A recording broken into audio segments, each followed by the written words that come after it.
Good morning children. बच्चों, आज हम धर्म शिक्षा पाठ 4 आर्य समाज के पहले 2 नियम पढ़ेंगे। आर्य समाज एक संस्था है बच्चों, जिसकी स्थापना स्वामी दयानंद सरस्वती ने की थी। और आर्य समाज के 10 नियम हैं।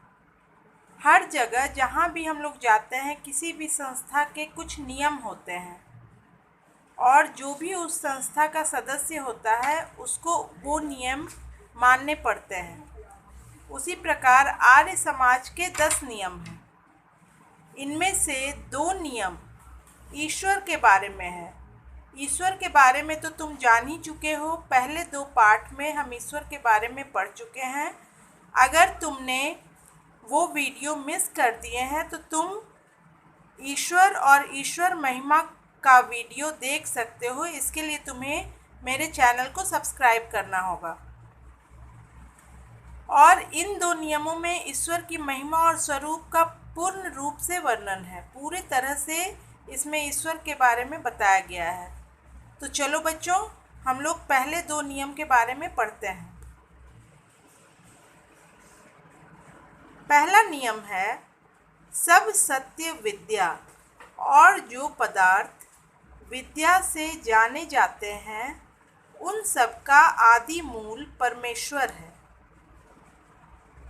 और दूसरा नियम है ईश्वर सच्चिदानंद स्वरूप, निराकार, सर्वशक्तिमान, न्यायकारी, दयालु, अजन्मा, अनंत, निर्विकार, अनादि, अनुपम, सर्वाधार, सर्वेश्वर, सर्वव्यापक, सर्वांतर्यामी, अजर, अमर, अभय, नित्य, पवित्र और सृष्टि करता है, उसी की उपासना करने योग्य है।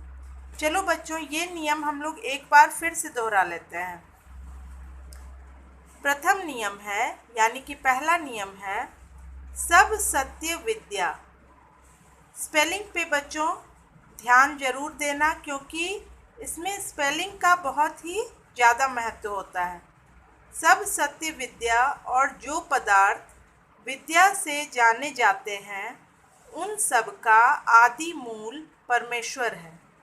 और दूसरा नियम है कि ईश्वर सच्चिदानंद स्वरूप, निराकार, सर्वशक्तिमान, न्यायकारी, दयालु, अजन्मा, अनंत, निर्विकार, अनादि, अनुपम, सर्वाधार, सर्वेश्वर, सर्वव्यापक, सर्वांतर्यामी, अजर, अमर, अभय, नित्य, पवित्र और सृष्टि करता है, उसी की उपासना करने योग्य है।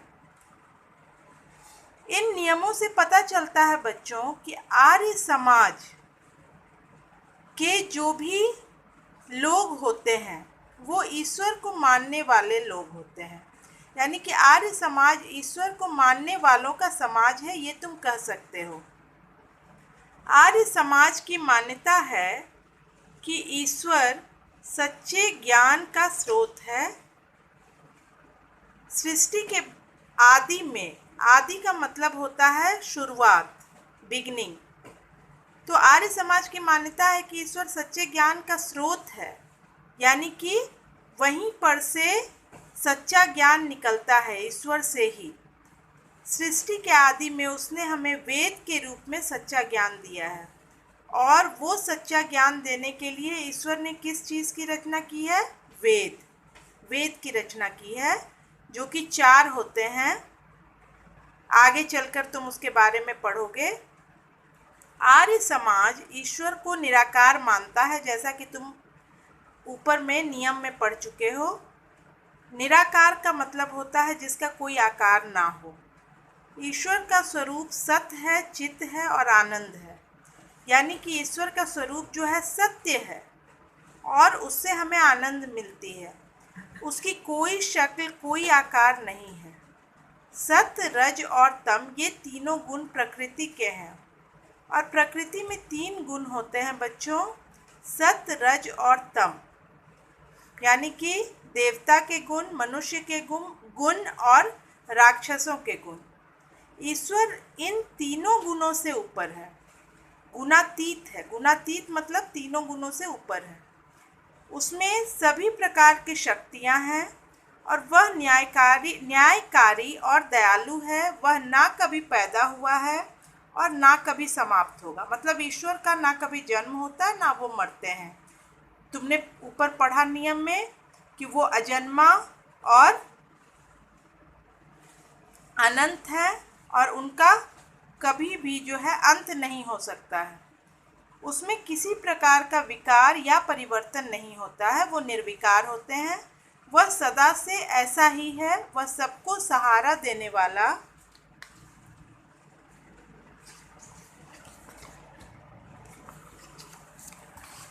और सबका स्वामी अर्थात मालिक है। ये तो हम पहले ही पढ़ चुके हैं बच्चों कि वो सृष्टि करता है, उन्होंने ही इस दुनिया को बनाया है, इसलिए वो सबके स्वामी और मालिक हैं।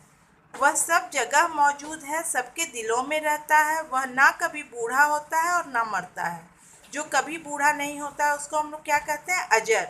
और जो कभी नहीं मरता है उसको हम लोग क्या कहते हैं? अमर। और ये तुम्हारे नियम में लिखा हुआ है, उसे तुम अपने कॉपी में लिखकर याद कर सकते हो। उसे किसी का भय नहीं, वो अभय है। वह नित्य एक रूप में रहने वाला है। वह पवित्र है। इस सृष्टि को अर्थात सारी दुनिया को वही बनाता है, उसी की उपासना करनी चाहिए। यानी वही वो शक्ति है जिसकी हमें उपासना करनी चाहिए, क्योंकि उन्होंने ही हम सभी को बनाया है, इस पूरी सृष्टि को बनाया है। चलो अब एक बार अभ्यास भी देख लेते हैं। आर्य समाज के इन दो नियमों को याद करके गुरुजी को सुनाओ। तो बच्चों ये दोनों नियम तुम भी याद करोगे। परमात्मा के कोई 5 विशेषण बताओ। तुम्हारे दोनों नियमों में परमात्मा के कई विशेषण दिए हैं, तुम कोई भी 5 लिख सकते हो बच्चों। परमात्मा क्या है? निर्विकार, अजर, अमर, सर्वशक्तिमान, गुणातीत। 5 विशेषण तुम लिख सकते हो दूसरे नियम से। ईश्वर के संबंध में कोई 5 वाक्य बनाओ।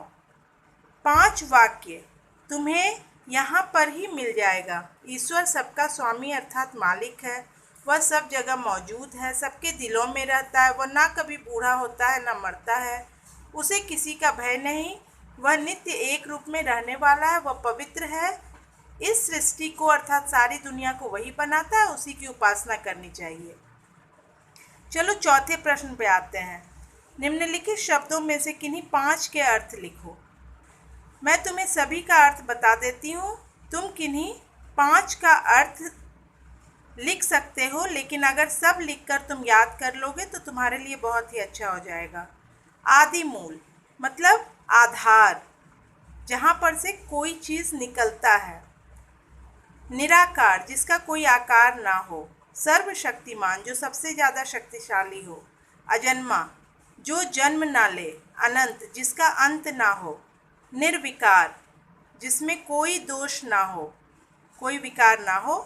अनादि, जिसकी कोई शुरुआत ना हो। अनुराग, यहाँ बच्चों गलती से अनुराम दिया हुआ है, जबकि शब्द है अनुराग, जिसके दिल में सिर्फ प्रेम हो सबके लिए। अजर, जो कभी बूढ़ा ना हो। और सृष्टिकर्ता, जिसने इस दुनिया की, इस सृष्टि की रचना की हो। हमें किसकी उपासना करनी चाहिए? हमें ईश्वर की उपासना करनी चाहिए। ठीक है बच्चों, तो उम्मीद है ये वीडियो तुम्हें पसंद आया होगा। इसको सब्सक्राइब, लाइक ज़रूर करना और शेयर भी करना अपने दोस्तों के बीच में, कमेंट करना। Okay, thank you.